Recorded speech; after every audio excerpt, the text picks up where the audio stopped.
Hello everyone, I welcome you all to Lakshya Academy. So आज हम lecture 6 पढ़ने वाले हैं सॉल्यूशन चैप्टर का।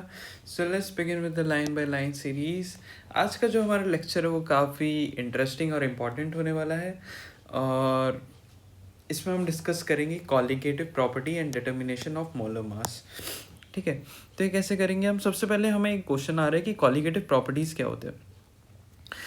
देखो, many property of solution which are connected with this decrease of vapour pressure are, मतलब इसमें सबसे पहले क्या है, मैं आपको ओवरव्यू बता देता हूँ क्या है।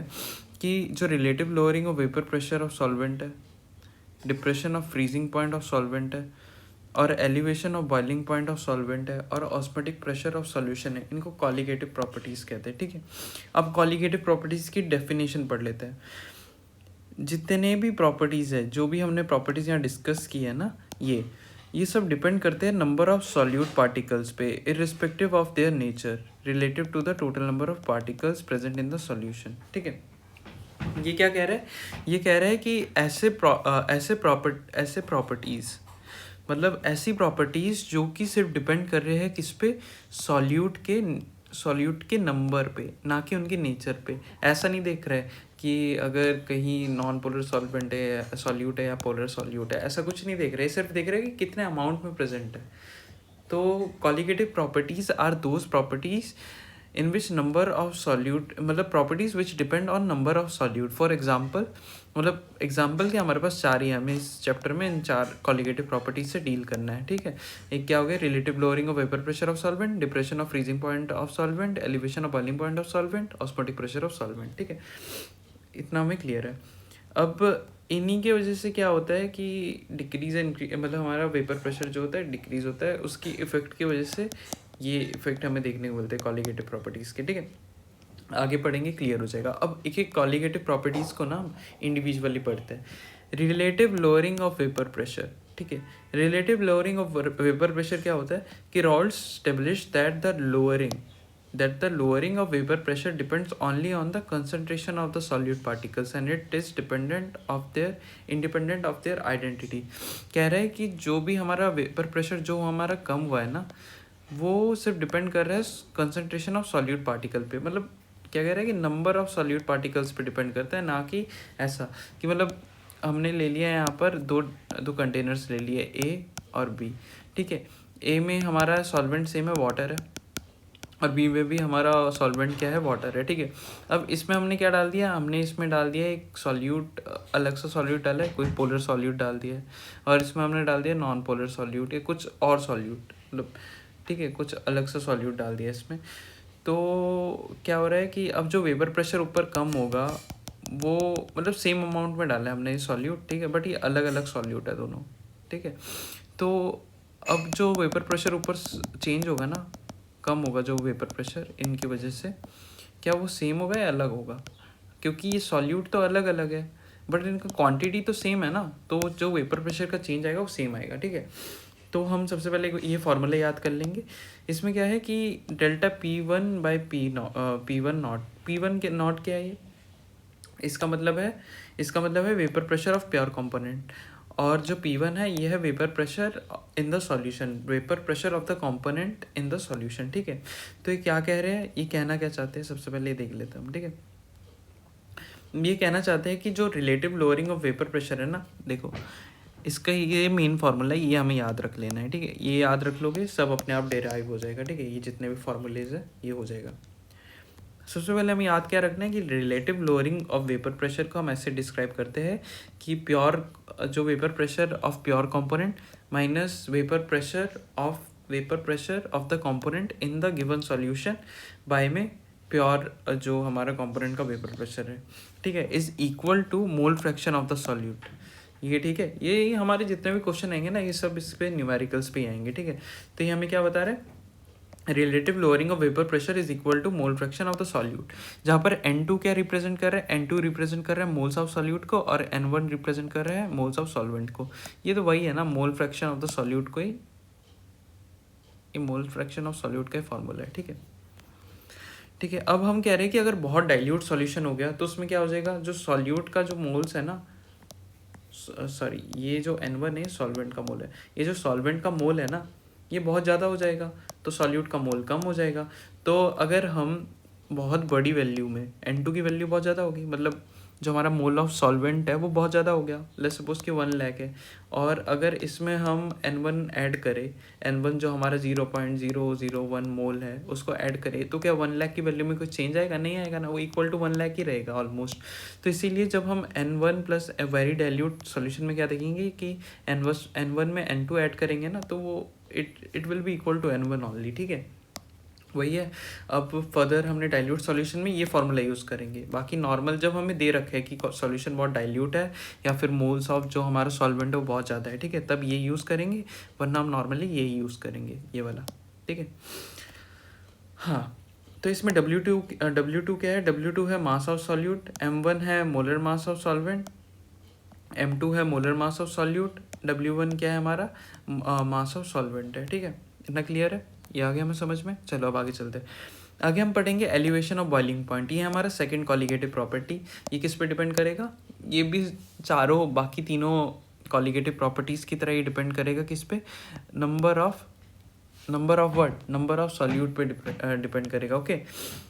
अब इसके डेफिनेशन पढ़ लेते हैं। When a non volatile solute is added to a solvent the boiling point of the solution become higher than that of the pure solvent, ठीक है। This phenomena is called elevation of boiling point. मतलब जब हम कोई इसमें non volatile solute डालेंगे ना, तो उसकी वजह से क्या हो जाएगा? उसकी वजह से जो हमारा बॉइलिंग पॉइंट है ना वो इंक्रीज कर जाए। मतलब अगर 100 डिग्री सेल्सियस था ना हमारा वाटर, तो वो अब वेपराइज होगा, बॉयल करेगा 103 डिग्री सेल्सियस पे, रूम टेम्परेचर पे, ठीक है, और एटमॉस्फेरिक प्रेशर पे, जैसा भी है, ठीक है। इसी को कह रहे हैं हम बॉइलिंग पॉइंट में एलिवेशन। मतलब कॉलिगेटिव प्रॉपर्टी हमारी चेंज हो जा रही है किसकी वजह से? नॉन वोलेटाइल सॉल्यूट जब हमने प्योर सॉल्वेंट में ऐड किया है उसकी वजह से, ठीक है। अच्छा, इसका फॉर्मूला क्या है? इसका फॉर्मूला है डेल्टा टीबी। डेल्टा टीबी क्या होता है? Elevation of boiling point. मतलब हमारा जो बॉइलिंग पॉइंट है ना वो कितना बड़ा है, उसी को हम कह रहे हैं एलिवेशन ऑफ बॉइलिंग पॉइंट। तो टीबी क्या है? ये टीबी जो है हमारा, टीबी है जो हमारा बॉइलिंग पॉइंट है सॉल्यूशन का। कब? जब हमने इसमें नॉन वोलेटाइल सॉल्यूट ऐड कर दिया ऑलरेडी, ठीक है। ये हमारा प्योर सॉल्वेंट है, इसमें हमने नॉन वोलेटाइल सॉल्यूट ऐड कर दिया है, तब इसकी जो बॉइलिंग पॉइंट है इसको टीबी कह रहे हैं। और इनिशियली कितना था ये? इनिशियली जब सिर्फ प्योर सॉल्वेंट प्रेजेंट था तब ये था टीबी नॉट, ठीक है। ये रहा boiling point of pure solvent, ठीक है। इसी को हमने कहा एलिवेशन, यही तो हो रहा है ना, मतलब कितना बढ़ रहा है वो, ठीक है। अब इसमें भी आ गया कि इसमें भी क्या बोल रहे हैं कि डाइल्यूट सॉल्यूशन की बात करेंगे हम, ओके। इसमें हम बात करेंगे डाइल्यूट सॉल्यूशन में क्या होगा। तो डेल्टा टीबी जो होता है, elevation in boiling point, is directly proportional to M के डायरेक्टली प्रोपोर्शनल है। एम क्या है? मोलैलिटी होता है। जब अब हमें पता है जब हम डायरेक्टली प्रोपोर्शनल का साइन हटाएंगे तो कोई कांस्टेंट आएगा, तो यहाँ पर एक के बी करके कांस्टेंट आता है। के बी क्या होता है? के बी होता है बॉइलिंग पॉइंट एलिवेशन कांस्टेंट। जैसे हमने हेनरीज लॉ में पढ़ा था ना, के एच आया था, ठीक है, के एच आया था ना हमारा, तो के एच क्या था? वो हमारा एक कांस्टेंट था। तो सिमिलरली ये भी एक कांस्टेंट है। तो ये क्या है? ये है बॉइलिंग पॉइंट एलिवेशन कांस्टेंट, या फिर इसको बोलते हैं मोलर एलिवेशन कांस्टेंट, या इसको बोलते हैं यूबिलोस्कोपिक कांस्टेंट। आपको इसका यूनिट अच्छे से याद रखना पड़ेगा क्योंकि एमसीक्यू में आ सकता है, और इसके नाम याद रखने पड़ेंगे क्योंकि क्वेश्चन में किसी फॉर्म में भी दे सकते हैं कि द वैल्यू न्यूमेरिकल आएगा तो बोल देंगे कि molar elevation constant is this and this, okay. अब ये जो के बी है किस पे डिपेंड करेगा? ये सिर्फ डिपेंड करेगा टाइप ऑफ सॉल्वेंट पे, क्योंकि ये सॉल्वेंट की प्रॉपर्टी होती है ना। जैसे हमने हेनरीज लॉ में पढ़ा था ना, के एच जो होता है वो सिर्फ गैस पे डिपेंड करता है, वैसे ये भी सिर्फ सॉल्वेंट पे डिपेंड करता है। मतलब के एच जो है हेनरीज लॉ जो है सॉल्वेंट पे भी उस पर डिपेंड कर रहा है ना हमारा, वैसे के बी भी है, ओके। अब जो है आगे हम फार्मूला देख लेते हैं। एम की अगर हम इसमें वैल्यू पुट ऑन कर दे तो क्या आ जाता है? एम की वैल्यू मोलैलिटी होता है। मोलैलिटी का हमें फार्मूला पता है क्या होता है? ऊपर जो हमारा मोल ऑफ सॉल्यूट बाय में जो हमारा मास ऑफ सॉल्वेंट गिवन होता है, ठीक है। तो ऐसे करके हम इसको कर लेते हैं, fine. Delta T B is equal to K B into 1000 W2 M2 W1। ये फार्मूला हमारे टिप्स पे होना चाहिए क्योंकि इसी से न्यूमेरिकल सॉल्व होंगे। अब ना हमें एक ग्राफ दे रखा है एनसीईआरटी में, जो कि क्या कहता है? ये ग्राफ हमें कहता है कि ये वेपर प्रेशर वर्सेस टेम्परेचर का ग्राफ है और हमें ना ये बॉइलिंग पॉइंट बता रखा है। जब हमने प्योर सॉल्वेंट लिया था ना तो हमारा बॉइलिंग पॉइंट आ रहा था कुछ ये रहा, टीबी नॉट क्या है हमारा प्योर सॉल्वेंट की केस में, तो हमारा लेट्स सपोज अगर ये वाटर है ना तो 100 डिग्री सेल्सियस आ रहा था। बट इसी सॉल्यूशन में जब हमने नमक या कुछ ऐड कर दिया, कोई नॉन वोलेटाइल सॉल्यूट ऐड कर दिया, तो उसकी वजह से क्या हो गया हमारा KCl NaCl कुछ भी ऐड कर दिया कुछ भी, तो उसमें क्या हो गया हमारा एलिवेशन आ गया बॉइलिंग पॉइंट में। तो ये हो गया 103 degree Celsius, initially 100 degree Celsius था। तो हम यही देख रहे हैं कि सेम एटमॉस्फेरिक प्रेशर पे 1 ATM पे जो हमारा बॉइलिंग पॉइंट है ना वो बढ़ जा रहा है। किसके केस में? सॉल्यूशन वाले केस में। देखो सॉल्यूशन कहाँ पर वेपराइज कर रहा है, ये कर रहा है 103 डिग्री सेल्सियस पे, वेल जो हमारा प्योर सॉल्वेंट है जिसमें सिर्फ वाटर है वो यहाँ पर कर रहा है 100 डिग्री सेल्सियस पे। ठीक है, ये क्लियर है? अब आगे बढ़ते हैं। अब हम बढ़ते हैं डिप्रेशन ऑफ फ्रीजिंग पॉइंट क्या होता है। When a non-volatile solute is added to a solvent, the freezing point of the solution is low compared to the freezing point of the pure solvent. क्या कह रहा है कि जब हम non-volatile solute ऐड करेंगे ना pure solvent के अंदर, ऐसे हमने non-volatile solute ऐड कर दिया, ये लो ये non-volatile solute है, ये हमारे solvent है। तो अब जब हमने ना इसमें क्या किया है कि नॉन वोलेटाइल सॉल्यूट ऐड किया है, इसकी वजह से जो फ्रीजिंग पॉइंट है ना हमारा वो और गिर गया है, मतलब वो और कम हो गया फ्रीजिंग पॉइंट हमारा। ठीक है, प्योर सॉल्वेंट का।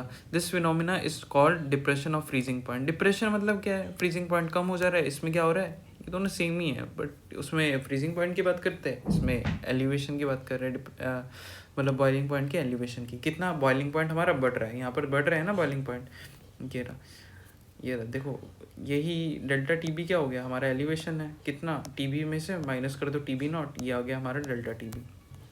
वैसे ये है, ये क्या है? तो डेल्टा टीएफ क्या हो गया हमारा elevation of freezing point. TF क्या हो जाएगा जब हमारा प्योर सॉल्वेंट है ना, प्योर सॉल्वेंट में जब हम सॉल्यूट ऐड कर दे रहे हैं तो सॉल्यूशन का जो फ्रीजिंग पॉइंट है ना उसको हमने टीएफ का है। ठीक है, और टीएफ नॉट क्या है? टीएफ नॉट है जब हमने सिर्फ वाटर लिया है ना, सिर्फ सॉल्वेंट लिया है, तो उस केस में जो बॉइलिंग पॉइंट है, जो फ्रीजिंग पॉइंट है सॉरी, उसी को हमने टीएफ नॉट का है। ठीक है, अब फॉर डाइल्यूट सॉल्यूशन, वापस से डाइल्यूट सॉल्यूशन की केस में क्या हो जाता है? डेल्टा टीएफ जो होता है डायरेक्टली प्रोपोर्शनल टू मोलालिटी होता है।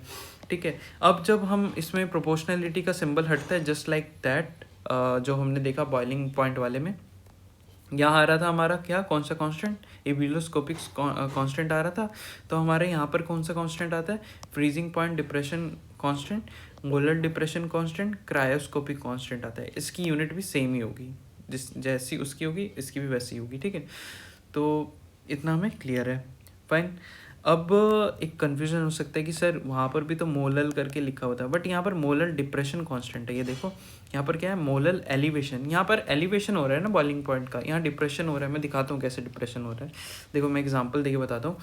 हमारा प्योर सॉल्वेंट का मान लेते हैं 0 डिग्री सेल्सियस है, वाटर फ्रीज कर गया, बट जब हमने इसमें सॉल्यूट डाला ना, तो जब हमने सॉल्यूट डाल के फ्रीज में रखा तो हमने देखा कि ये जो फ्रीज हो रहा है ना, ये फ्रीज हो रहा है -4 डिग्री सेल्सियस पे।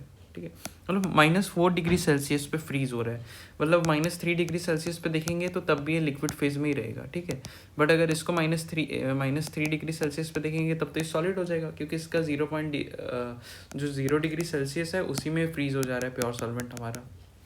ओके, अच्छा अब हम यहाँ पर देखते हैं कि जो हमारा KF है वो भी सिमिलरली किस पे डिपेंड करता है? सिर्फ सॉल्वेंट पे डिपेंड करता है, कौन से टाइप का हमने सॉल्वेंट लिया है। अलग अलग सॉल्वेंट की अलग अलग वैल्यू होगी। ठीक है, अच्छा डेल्टा TF का वापस से ये फार्मूला आ जाता है। डेल्टा TF का क्या फार्मूला है? ये डेल्टा TF का फार्मूला है कि हमने इसमें मोलालिटी की वैल्यू डाल दी है। ठीक है, ये मोलालिटी की वैल्यू डाल दी है यहाँ पर, तो बस वही है। M2 क्या हो गया? Molar mass of solute. W1 हो गया मास ऑफ सॉल्वेंट। W2 हो गया मास ऑफ सॉल्यूट। ठीक है, अब जब हमने M2 जो मोलर मास है हमारा किसका?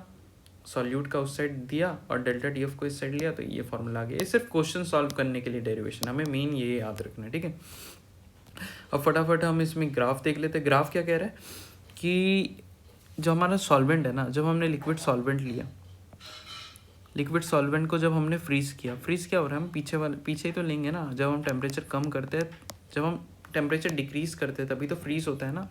AC का तो हम क्या करते हैं? AC का क्या करते हैं? टेम्परेचर कम करते हैं तभी तो ठंडा होता है रूम, बढ़ाएंगे तो वापस से गर्म होने लगता है ना।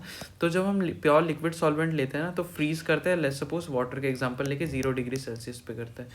बट जब मैंने बताया ना इसमें क्या, तो डिप्रेशन हो रहा है फ्रीजिंग पॉइंट का, मतलब और कम हो रहा है। डिप्रेशन मतलब और कम हो रहा है। तो सॉल्यूशन जब हम लेंगे जिसमें नॉन वोलेटाइल सॉल्यूट डाल रखा है, तो हमारा जो फ्रीजिंग पॉइंट है ना वो हो गया -4 डिग्री सेल्सियस। ये सिर्फ एक एग्जांपल है, ठीक है, वाटर का, मतलब कम हो गया। ये जो हमारा बॉइलिंग पॉइंट है वो डिप्रेस्ड हो गया, है ना, मतलब और कम हो गया, डिप्रेस्ड मतलब और कम हो गया, है ना। तो इतना क्लियर है हमें। तो अब हम आगे बढ़ते हैं ऑस्मोसिस एंड ऑस्मोटिक प्रेशर पे। ऑस्मोसिस क्या होता है? ऑस्मोसिस हमने नाम सुना है, ये हम बचपन से पढ़ते आ रहे हैं, बायोलॉजी में पढ़ा है। Osmosis is the spontaneous movement of solvent molecule from a region of lower concentration of solute to a region of higher concentration of solute, ठीक है, through a semi permeable membrane. तो सबसे पहले हम क्या देखते हैं, हम एक कंटेनर ले लेते हैं, यहाँ पर हम बीच में क्या है एक सेमी परमिएबल मेम्ब्रेन रख देते हैं। मैं अभी आपको बताता हूँ सेमी परमिएबल मेम्ब्रेन क्या होता है। अब हमने ना इस साइड एक सॉल्यूशन ले लिया ए, ठीक है, और बी, यहाँ पे दोनों में इक्वल नंबर ऑफ सॉल्वेंट है, बट इसमें जो सॉल्यूट है ना वो ज़्यादा है हमारे, इसमें जो है सॉल्यूट ज़्यादा है, बहुत ज़्यादा सॉल्यूट है। तो और इसमें जो है हमारे सॉल्यूट कम है, 2 ही सॉल्यूट है, ठीक है, ऐसे मान लेते हैं। अब क्या कह रहे हैं कि a region of lower concentration of solute to a region of higher concentration of solute through a region of lower concentration of solute से हायर कंसंट्रेशन पे जाएगा। मतलब अब जो सॉल्वेंट है ना हमारा वो यहाँ से यहाँ आ जाएगा, ऊपर से नहीं जाएगा, सेमी परमिएबल मेम्ब्रेन के थ्रू जाएगा, ऐसे, ठीक है, ऐसे जा रहा है, ठीक है। कहाँ क्यों जा रहा है ऐसे? क्योंकि यहाँ पर सॉल्यूट के मॉलिक्यूल कम है, तो सॉल्वेंट का मॉलिक्यूल बोलता है अरे भाई मेरी मदद करो, यहाँ पर ये सॉल्यूट के पार्टिकल्स ज़्यादा है तो तुम मेरे पास आ जाओ, इस साइड के सॉल्वेंट को बोलते हैं, ठीक है। अब सेमी परमिएबल, इतना हमें इस एग्जांपल से क्लियर हो गया कि क्या होता है ऑस्मोसिस में, मतलब हायर कंसनट्रेशन से लोअर कंसनट्रेशन पे जा रहा है, ठीक है, सॉल्वेंट के हायर कंसनट्रेशन से लोअर कंसनट्रेशन पे, और सॉल्यूट के लोअर कंसनट्रेशन से जो दूसरी साइड पे जहाँ पर सॉल्यूट में ज़्यादा हाई कंसनट्रेशन है उस साइड जा रहा है सॉल्वेंट, ठीक है। अब सेमी परमिएबल क्या होता है? सेमी परमिएबल मेम्ब्रेन होता है a thin barrier that allows only solvent molecules, वो सिर्फ सॉल्वेंट मॉलिक्यूल्स को ही पास करने देता है। ये जो हमने बनाया था ना अभी, ये सिर्फ सॉल्वेंट मॉलिक्यूल्स को ही पास करने देगा, सॉल्यूट मॉलिक्यूल्स नहीं पास हो पाएंगे। क्यों? क्योंकि सॉल्यूट मॉलिक्यूल्स जो है बहुत बड़े होते हैं, और इसका जो ये जो मेम्ब्रेन होता है ना काफ़ी थिन और छोटे छोटे पोर्स होते हैं, इसमें सिर्फ सॉल्वेंट का ही मॉलिक्यूल जा सकते हैं, ओके। अब ऑस्मोटिक प्रेशर क्या होता है? ऑस्मोटिक प्रेशर को हम रिप्रेजेंट करते हैं पाई से। ये हमारा कॉलिगेटिव प्रॉपर्टी होता है, ये कॉलिगेटिव प्रॉपर्टी नहीं होता है हमारे, ये होता है, ये तो सिर्फ एक्सप्लेन करने के लिए था कि ये ऑस्मोसिस वगैरह क्या होता है, जिससे हम बता पाए कि ऑस्मोटिक प्रेशर क्या होता है। ऑस्मोटिक प्रेशर क्या चीज़ है? Osmotic pressure is the minimum external pressure that must be applied on a solution to prevent the entry of solvent molecules into it through a semi permeable membrane. मतलब अगर हमने अभी देखा ना, यहाँ ज़्यादा हमारा सॉल्यूट का मॉलिक्यूल था, यहाँ हमारा कम सॉल्यूट का मॉलिक्यूल था, ये सॉल्वेंट ले लिया हमने, ठीक है।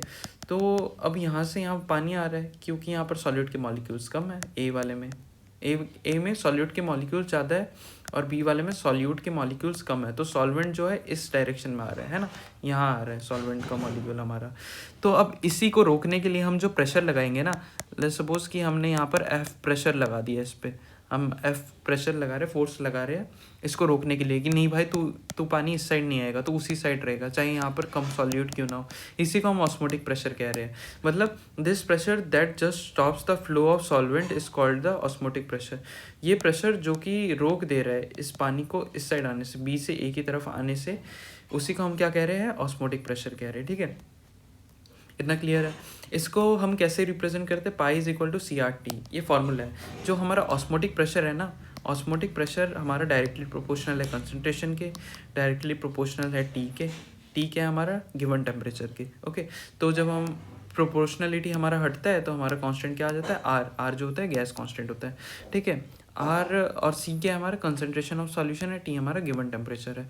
अच्छा, आर की जो ना वैल्यू हमें याद रखनी पड़ती है क्योंकि न्यूमेरिकल्स में बहुत इंपॉर्टेंट होता है, 0.083 litre bar mole inverse kelvin inverse, okay. और जो कंसंट्रेशन है उसका क्या फार्मूला होता है? कंसंट्रेशन का फार्मूला होता है N2/V। N2 क्या होता है? मोल्स ऑफ सॉल्यूट, V क्या होता है? Volume of solution in litres, litres में होगा, ओके।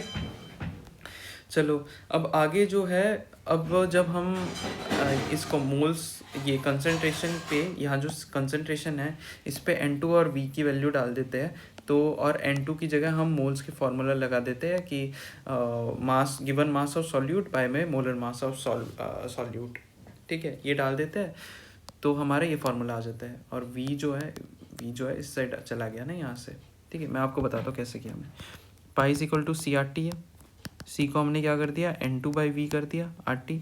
अब जो N2 को हम कैसे लिख सकते हैं, given mass by the molar mass of solute, ठीक है, वी आर टी। अब हमने क्या कर दिया, पाई को वी को उस साइड भेज दिया, इस साइड भेज दिया, is equal to W2 R T by M2, है ना, ये आ गया ना। तो बस यही है। अब अगर हम उसी M2 को हम इस साइड कर दे तो हमारा ये फॉर्मूला आ जाएगा। बस इस M2 को इस साइड कर तो पाई को नीचे। बस ये न्यूमेरिकल सॉल्व करने के लिए हमें याद ये रखना है, ये रखना है बस, ओके। और ये वैल्यू याद रखनी है। अच्छा, और एक चीज़ डिस्कस की गई है एनसीईआरटी में। एनसीईआरटी में क्या कहा गया है कि आइसोटोनिक सॉल्यूशन, हाइपोटोनिक सॉल्यूशन और हाइपोटोनिक सॉल्यूशन के बारे में बताया गया है। आइसोटोनिक सॉल्यूशन क्या होता है, two solution having same osmotic pressure at a given temperature are called isotonic pressure.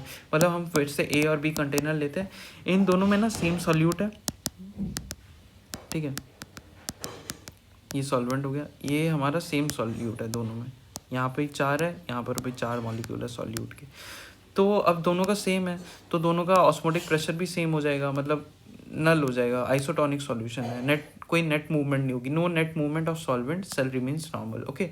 और ये क्या कहा है कि की पॉइंट क्या है, ऑस्मोटिक प्रेशर ऑफ सॉल्यूशन जो है ऑस्मोटिक प्रेशर ऑफ सेल के बराबर है। अगर हम कोई सॉल्यूशन ले, उसमें सेल रख दे, कोई भी आरबीसी वगैरह कुछ भी रख दे, हमने बायोलॉजी में पढ़ा है, तो जो अंदर से बाहर जो सॉल्वेंट का मूवमेंट होगा और बाहर से अंदर जो जाएगा वो इक्वल होगा लगभग, तो कोई नेट मूवमेंट नहीं होता है क्योंकि ऑस्मोटिक प्रेशर सेम होता है, ओके। हाइपरटोनिक सॉल्यूशन क्या है, हाइपर का मतलब क्या हो गया, हाइपर का मतलब है बहुत ज़्यादा, हाइपो का मतलब होता है कम, आइसो का मतलब होता है सेम, आइसो मतलब सेम, हाइपर मतलब इंक्रीज, हाइपो मतलब डिक्रीज होता है, ओके। तो डेफिनेशन क्या है हाइपरटोनिक का, a solution having pressure, having osmotic pressure, the higher osmotic pressure than other solution is called hypertonic, ठीक है। मतलब ये कह रहे हैं कि अगर हमने एक कंटेनर लिया, उसमें सेल डाल दिया, ठीक है, अब इसमें हमारा सॉल्यूट है, ऐसा है, अंदर जो है अब जो इसका ऑस्मोटिक प्रेशर है ना वो ज़्यादा है, तो अब क्या हो जाएगा, क्या होगा, हाइपर, हाइपर का मतलब है कि जो हमारा ऑस्मोटिक प्रेशर है ना सॉल्यूशन का वो ज़्यादा होगा rather than that of other solution, दूसरे सॉल्यूशन का, ठीक है। अब अगर हम क्या करेंगे, अगर हम कोई लिक्विड ले ले, सॉल्वेंट वाटर ले ले और उसको सेल के अंदर डाल दे, मतलब उसके अंदर सेल डाल दे, तो क्या होगा कि water moves out of the cell, water जो है सेल से बाहर आना शुरू कर देगा, क्योंकि ऑस्मोटिक प्रेशर जो होता है इस सॉल्यूशन का, जो ए सॉल्यूशन है ना उसका ऑस्मोटिक प्रेशर हायर है, ज़्यादा है, किससे, सेल से, इसीलिए जो है सेल से बाहर आना शुरू कर देगा वाटर, और जो सेल जो है वो श्रिंक कर जाएगा, जिसको हम प्लाज्मोलिसिस कहते हैं, okay. Osmotic pressure of solution is greater than osmotic pressure of cell, ठीक है, क्लियर है। अब हाइपोटोनिक सॉल्यूशन में क्या हो जाएगा, उल्टा हो जाएगा, इसमें जो है जो सेल का जो ऑस्मोटिक प्रेशर है ना वो कम होता है सेल से, ठीक है। किसका किसका बोला है मैंने, वेट, मैंने कहा है कंटेनर का जो ऑस्मोटिक प्रेशर है ना वो कम होता है सेल से, तो क्या होगा कि पानी जो है हमारा, वाटर जो है वो सेल के अंदर जाना शुरू कर देगा, ठीक है।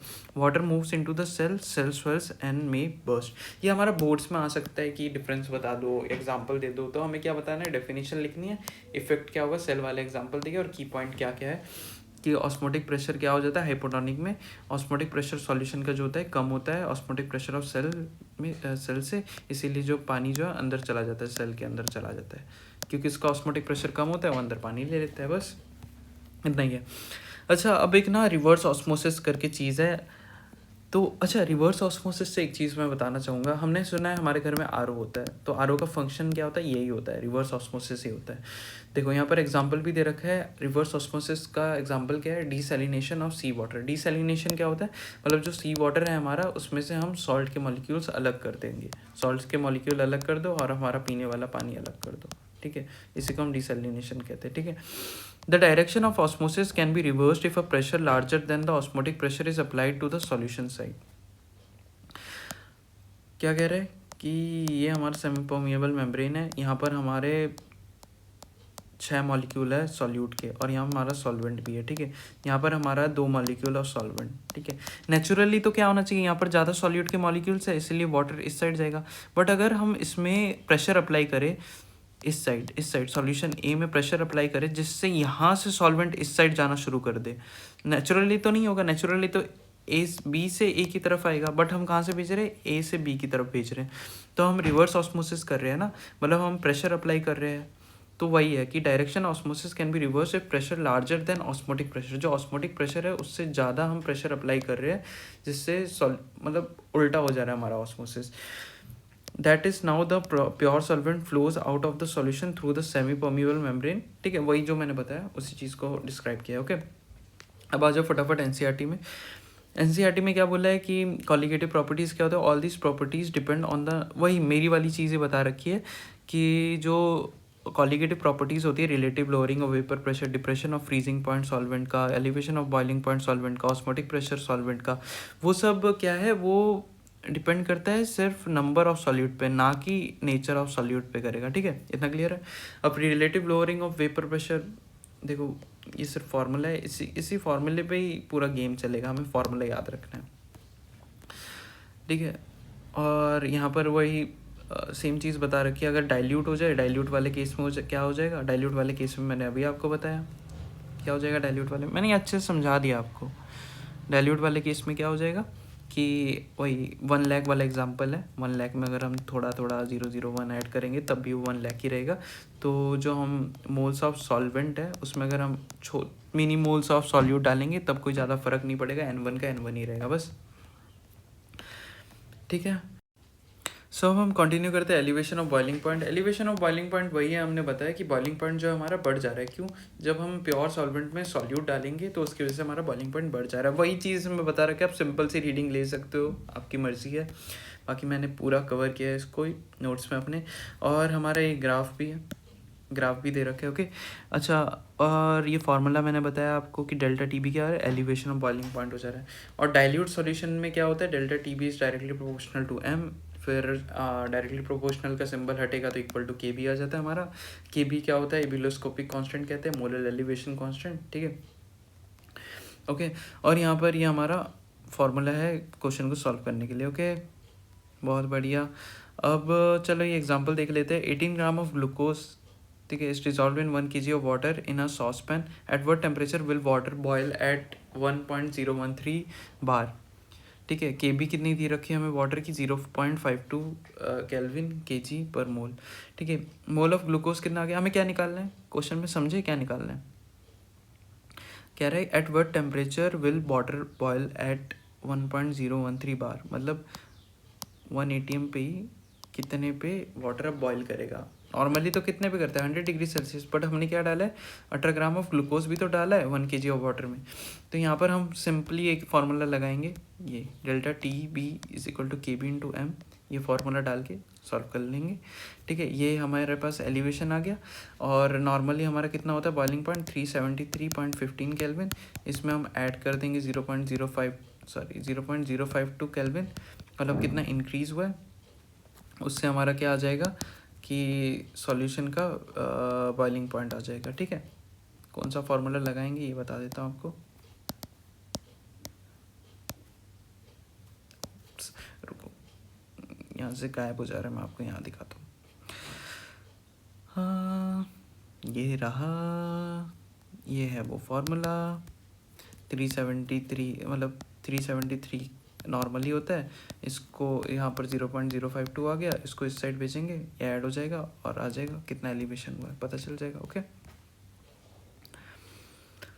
ओके, अब आगे हम देखते हैं, आगे क्या देखेंगे हम, आगे हमने दूसरा एग्जांपल देख लें।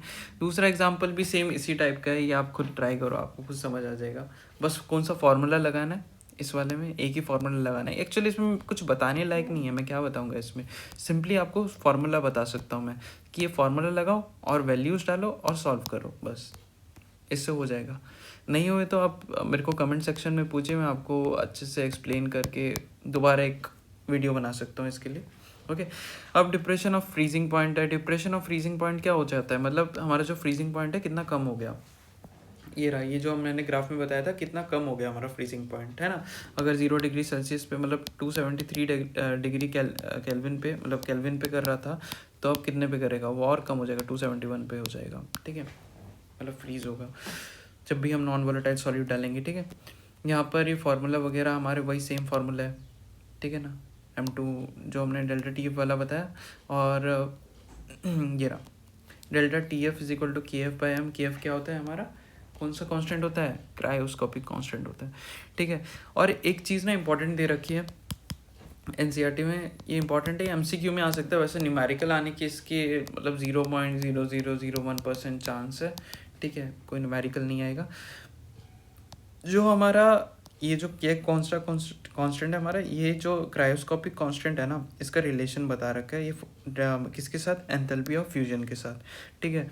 और जो हमारा ये इब्यूलोस्कोपिक कांस्टेंट है उसका रिलेशन बता रखा है किसके साथ, एंथैल्पी ऑफ वेपराइजेशन के साथ, ठीक है, एंथैल्पी ऑफ वेपराइजेशन। आर और आर यहाँ दोनों आर है गैस कांस्टेंट, m1 हमें पता है क्या होगा, ये होगा मोलर मास ऑफ सॉल्वेंट, और टीएफ जो होता है हमारा, टीएफ जो है हमारा फ्रीजिंग पॉइंट है, ठीक है, कौन सा वाला फ्रीजिंग पॉइंट है, सॉल्यूशन का फ्रीजिंग पॉइंट है, ये बॉइलिंग पॉइंट है सॉल्यूशन का, ओके। इतना हमें क्लियर है। और यहाँ पर ना हमें टेबल भी दे रखा है टेबल में हमें क्या बोल रहे हैं, यहाँ टेबल में सिर्फ हमें एलिवेशन वगैरह बता रखे हैं, एलिवेशन क्या बॉइलिंग पॉइंट बता रखे हैं, इब्यूलोस्कोपिक ये इब्यूलोस्कोपिक कांस्टेंट दे रखा है, क्रायोस्कोपिक कांस्टेंट दे रखा है, फ्रीजिंग पॉइंट, ये इसमें कुछ भी ऐसा कुछ नहीं है, बस वाटर का देख सकते हैं, ये देख सकते हैं, बस इसमें से कुछ क्वेश्चन नहीं आते, ठीक है। अब जो है ये वापस से हमारे पास एक क्वेश्चन आ गया, कौन सा क्वेश्चन है, ये बोल रहे हैं फ्रीजिंग पॉइंट के ऊपर का क्वेश्चन है, क्या निकालना है इसमें, 45 ग्राम ऑफ इथाइलिन ग्लाइकोल है, उसको हमने 600 ग्राम ऑफ वाटर में मिक्स कर दिया, तो हमें कैलकुलेट कर क्या करना है, फ्रीजिंग पॉइंट डिप्रेशन कैलकुलेट करना है, और फ्रीजिंग पॉइंट ऑफ सॉल्यूशन निकालना है, मतलब डिप्रेशन इन फ्रीजिंग पॉइंट निकालना है, और क्या निकालना है, फ्रीजिंग पॉइंट सॉल्यूशन का निकालना है। सबसे पहले हम क्या करेंगे, सबसे पहले हम करेंगे क्या कि फॉर्मूले की यूज़ करके depression in freezing point is related to the molality, हमें पता है, तो हम मोलैलिटी ऑफ द सॉल्यूशन निकालेंगे किसके रिस्पेक्ट में, इथाइलिन ग्लाइकोल के। कैसे निकलेगा, moles of ethylene glycol by में mass of water in kilogram, ये कितना आ गया, 0.73 मोल आ गया, ठीक है। और मास ऑफ वाटर कितना है केजी में, ये जो मोल ऑफ इथाइलिन ग्लाइकोल है 0.73 मोल है, और मास ऑफ वाटर कितना है 0.6 केजी है। मोलैलिटी ऑफ इथाइलिन ग्लाइकोल कितना आ जाएगा हमारा, 1.2 मोल केजी इनवर्स। हम यहाँ पर कौन सा फार्मूला लगाएंगे, डेल्टा, ये क्या लिखा है पता नहीं, देखो ये लिखा है यहाँ पर डेल्टा टी एफ, और जो हमारा ये देखो ना, ये वाला फार्मूला है सिंपल, ठीक है, क्या delta T F not minus T F, मतलब प्योर सॉल्वेंट में फ्रीजिंग पॉइंट कितना था और फ्रीजिंग पॉइंट सॉल्यूशन में कितना है, ठीक है। बस यही चीज़ इसमें बता रखी है। ये आपका 2.2 केल्विन आ गया, 2.2 केल्विन आ गया, तो आप इसको ऐसे कर लोगे, T F not minus T F solution. हमें क्या बोला है, सॉल्यूशन का निकालो, तो टी एफ को उस साइड भेजेंगे, तो टी एफ नॉट में से माइनस कर देंगे डेल्टा टी एफ को, तो कितना आ जाएगा, 273 में से माइनस कर दो 2.2 को, ये रहा, ये हमारा आंसर आ जाएगा, ओके। और अब क्या कह रहा है कि 1 gram of non electrolyte solute dissolve in 50 gram of benzene, तो इसमें क्या निकालना है हमें, freezing point of benzene by 0.4 kelvin, ठीक है, लोअर हो गया हमारा, तो freezing point depression constant of benzene is इतना, find the molar mass of solute, वही वाला फार्मूला है, कौन से वाला फार्मूला है, ये वाला, ये लगाओ, वैल्यूज डालो, के एफ दे रखा है, ठीक है, W1 W2 डालो और इजीली सॉल्व हो जाएगा, कोई दिक्कत नहीं है, कोई डाउट नहीं, एग्जाम्पल है, सॉल्व एग्जाम्पल्स हैं, ठीक। अब ऑस्मोसिस वाला क्या था हमारा, ऑस्मोसिस का मैंने आपको बता दिया कि ऑस्मोसिस में क्या होता है कि सेमी परमिएबल मेम्ब्रेन है, ये तो सिर्फ एक डिपिक्शन दे रखा है, मेरे वाले आपको याद रखना है कि ऑस्मोसिस में सेमी परमिएबल मेम्ब्रेन वाला बनाओ, ए बी बनाओ, यहाँ सॉल्यूट के पार्टिकल्स कम है, यहाँ ज़्यादा है, यहाँ से यहाँ जा रहा है, बस इतना कर लोगे, सारी दिक्कत खत्म है। अच्छा, ऑस्मोसिस में क्या बोल रखा है, assume that only solvent molecules can pass through the semi permeable membranes, हाँ मैंने बताया था सिर्फ सॉल्वेंट मॉलिक्यूल्स ही पास कर पाएंगे, ठीक है, और जो सॉल्यूट के पार्टिकल्स है उसका साइज़ बड़ा होता है इसलिए पास नहीं कर पाएगा, ठीक है। तो इसी सॉल्वेंट मॉलिक्यूल के फ्लो को मेम्ब्रेन से from pure solvent to the solution, this process of flow is called osmosis. और अगर इसी ऑस्मोसिस के फ्लो का हम रिवर्स मतलब उसको स्टॉप करें, इस फ्लो को प्रिवेंट करें फ्लो होने से, तो उसको कहेंगे ऑस्मोटिक प्रेशर, मतलब जितना प्रेशर हमें अप्लाई करना पड़ेगा इस ऑस्मोसिस को रोकने के लिए उसको हम बोलेंगे ऑस्मोटिक प्रेशर, ठीक है, इतना क्लियर है। अच्छा ये देखो यहाँ पर एक्सेस प्रेशर का हमें ये एक डायग्राम दे रखा है, the excess pressure equal to the osmotic pressure must be apply to the solution side to prevent osmosis. अगर यहाँ पर नॉर्मल ऑस्मोसिस होना वाला था, मतलब यहाँ से क्या होने वाला था, यहाँ से यहाँ जाने वाला था, ठीक है। तो हमने इसमें ऑस्मोटिक प्रेशर अप्लाई किया, जिससे अब जो है नेट मूवमेंट जो है ना कैंसिल हो गई है। अब यहाँ पर कोई भी नेट मूवमेंट नहीं हो रही है ना, जितना यहाँ जा रहा है उतना यहाँ जा रहा है। तो जितना पहले इसमें वी लीटर्स था, इसमें भी वी लीटर्स ही होगा, मतलब जितना इनिशियल था उतना ही फाइनल होगा, इतना याद रखो आप, और कुछ नहीं, क्योंकि हमने ऑस्मोटिक प्रेशर डाल रखा है। अगर इसी ऑस्मोटिक प्रेशर को हटा दूँ मैं, नहीं है अगर ये ऑस्मोटिक प्रेशर, तो जो है यहाँ से यहाँ सॉल्वेंट मूव करने लग जाएगा, ठीक है। क्लियर है। यहाँ पर हमारे वही फार्मूले दे रखे हैं, इन फार्मूलेस को हमें याद रखना है, मैंने आपको बता दिया कौन सा फार्मूला क्या काम है, ठीक है। और आइसोटोनिक, हाइपोटोनिक, हाइपोटोनिक का बता रखा है।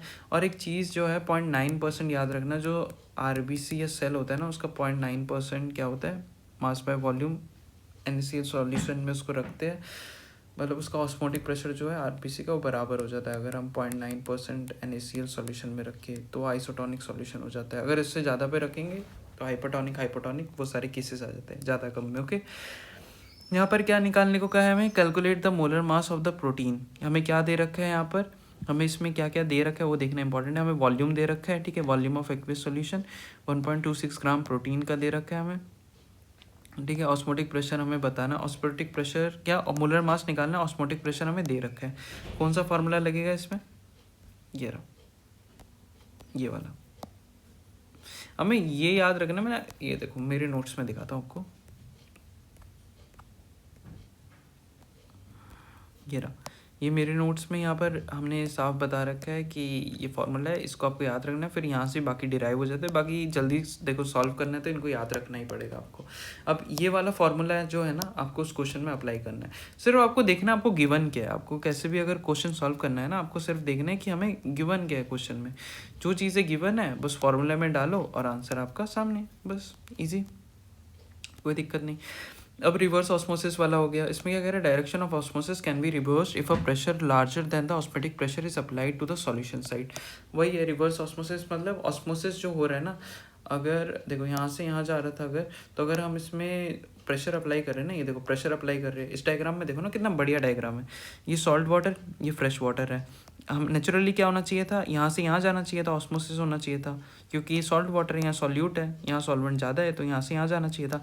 बट हम प्रेशर अप्लाई कर रहे हैं यहाँ पर ना पिस्टन से, तो अब क्या हो रहा है, इतना प्रेशर अप्लाई हो रहा है कि यहाँ से ही, इस वाटर से ही, मतलब यहाँ का सॉल्वेंट जो है फ्रेश वाटर में जाने लग रहा है, ठीक है, यहाँ से वाटर आउटलेट हो रहा है। ये डीसैलिनेशन वाला जो हमने एग्जांपल डिस्कस किया था वही बता रखे हैं, यहाँ डीसैलिनेशन हो रहा है, ठीक है, डीसैलिनेशन ऑफ सॉल्ट वाटर। अब फटाफट से हम इंडेक्स क्वेश्चन देख लेते हैं। इंडेक्स क्वेश्चन सबसे पहला हमारा आता है, vapour pressure of pure water at 298 kelvin is 23.8 mmHg, 50 gram of urea दे रखा है, dissolve in 850 gram of water, calculate the vapour pressure of the solution in its relative lowering. देखो हमें यहाँ पर ये चीज़ें गिवन है, ठीक है। अब सिंपल सॉल्यूशन देख लो, हमें क्या निकाला है, रिलेटिव लोअरिंग निकालना है वेपर प्रेशर का, ठीक है। तो कैसे निकालेंगे, हम ये फार्मूला लगा देंगे। कौन सा फार्मूला है, आपको फटाफट दिखाता हूँ कौन सा फार्मूला अप्लाई करेंगे, ये वाला। वो डाइल्यूटेड केस नहीं है ना, डाइल्यूटेड जहाँ डाइल्यूट डिस्कस होगा वहाँ पर ये लगाएंगे, कंफ्यूज नहीं होना है, यहाँ पर ये वाला लगाएंगे। ये बहुत ईजी है, कॉलिगेटिव वाला, इसमें सिर्फ आपको फार्मूला लगाना है, क्वेश्चन सॉल्व करना है, बाकी कोई दिक्कत नहीं, ठीक है। यहाँ पर बाकी मैंने सॉल्व कर ही रखा है, आप आराम से देख सकते हो, ठीक है। ऐसे करके आपको सॉल्व कर देना, यहाँ पर वैल्यू डालनी है, 0.017 आ जा रहा है रिलेटिव लोअरिंग, फिर P0 की वैल्यू डाल के हम सॉल्यूशन का वेपर प्रेशर भी निकाल सकते हैं। यहाँ के आगे रिलेटिव लोअरिंग आ गया वेपर प्रेशर पे, और इस सॉल्यूशन का वेपर प्रेशर आ गया, क्योंकि हमें जो प्योर फॉर्म का दे ही रखा है, प्योर फॉर्म का, ठीक। हाँ, तो let's continue with our next index question. तो इसमें क्या कह रहे हैं, बॉइलिंग पॉइंट ऑफ वाटर हमारा 750 mmHg है 99.63 डिग्री सेल्सियस पे। मतलब कुछ ना कुछ इसमें हमारा क्या ऐड है, क्या ऐड है हमारा इसमें बताओ, नॉन वोलेटाइल सॉल्यूट ऐड है, सुक्रोज ऐड है, ठीक है। अब अगर अब क्या कह रहे हैं कि how much sucrose is to be added to 500 gram of water such that it boils at 100 degree Celsius. अब पूछ रहे हैं एलिवेशन करवाना है हमें बॉइलिंग पॉइंट में, कहाँ से यहाँ तक, तो हमें कितना और सुक्रोज ऐड करना है। तो हमें सिंपल सा फार्मूला लगाना है, ये वाला यहाँ पर दे ही रखे है कैसे क्या करना है। तो डेल्टा टी बी एलिवेशन कितना हो जाएगा, 0.37 डिग्री सेल्सियस का, फिर हमें ये गिवन ही है क्वेश्चन में, और मोलर मास जो है हमें सुक्रोज का पता होना चाहिए, ये हमें याद रखना है। आगे भी सॉल्यूशंस एक्सरसाइज में भी ऐसा क्वेश्चन आता है, ठीक है, तो ये याद रखना है। ग्लूकोज का भी याद रखना है, ठीक है, कोई बड़ी बात नहीं है। और आगे फार्मूला लगाओ ये वाला, फिर वैल्यूज पुट करके हमारा आ रहा है 1 to 1.7 ग्राम, ठीक है। इसको अवॉइड करना है हमें, किस चीज़ को अवॉइड करना है, ये जो है ये, इसको, ये है हमारा गलत, जो हमारा ये आंसर है ये हमारा सही है, 1 to 1.7 ग्राम, ठीक है। आगे देख लेते हैं, आगे कह रहा है calculate the mass of ascorbic acid vitamin C, यहाँ पर फॉर्मूला दे रखा है, हमें सबका याद नहीं रखना है, इनका तो बस कैलकुलेट करना on that moment to be dissolve in 75 gram of acetic acid to lower its melting point. इसमें क्या कह रहा है, डिप्रेशन इन मेल्टिंग पॉइंट करवाना है हमें 1.5 डिग्री सेल्सियस का, ठीक है। और के एफ दे रखा है, हमें वापस से ये वाला फार्मूला लगाना है। ये कौन सा फार्मूला है, अब फटाफट फार्मूला देख लेते। फार्मूला हमें सिर्फ फार्मूला याद रखना है, वैल्यूज पुट करनी है, सॉल्व करना है, बात खत्म। ये रहे वाला फार्मूला है, ये यूज़ करो, वैल्यू रखो, बस सॉल्व हो जाएगा अपने आप ही, कोई दिक्कत ही नहीं है, ठीक है। ये रहा, ये आगे यहाँ पर हमने वैल्यूज़ रखी और हमारा सॉल्व हो गया। नेक्स्ट हमारा ऑस्मोटिक प्रेशर वाला क्वेश्चन है, अच्छा है, इंपॉर्टेंट है। Calculate the osmotic pressure in pascal exerted by solution prepared by dissolving 1 gram of polymer of molar mass 1,85,000 in 450 ml of water at 37 degree Celsius, ठीक है। इसमें कौन सा फॉर्मूला लगाना है, pi is equal to CRT वाला, ठीक है। सी की वैल्यू रखेंगे मोल्स पाई में, वॉल्यूम इन लीटर, ठीक है, ये डालेंगे। कंसनट्रेशन हमें दे ही रखे वैसे तो, ठीक है। एन का कंसनट्रेशन ये रहा, 1 ग्राम है 1,85,000, जो हमारा वॉल्यूम वाला फार्मूला देके फिर हमारा जो ऑस्मोटिक प्रेशर है वो आ जाएगा, किस में रखेंगे हम, पास्कल्स में लिखेंगे, ठीक है। इतना क्लियर है। सो थैंक यू गाइस, इसी के साथ हम कंक्लूड करते हैं आज का लेक्चर। सो मिलते हैं अगले लेक्चर में, कोई भी डाउट हो आप कमेंट सेक्शन में पूछ सकते हो, ठीक है। Thank you.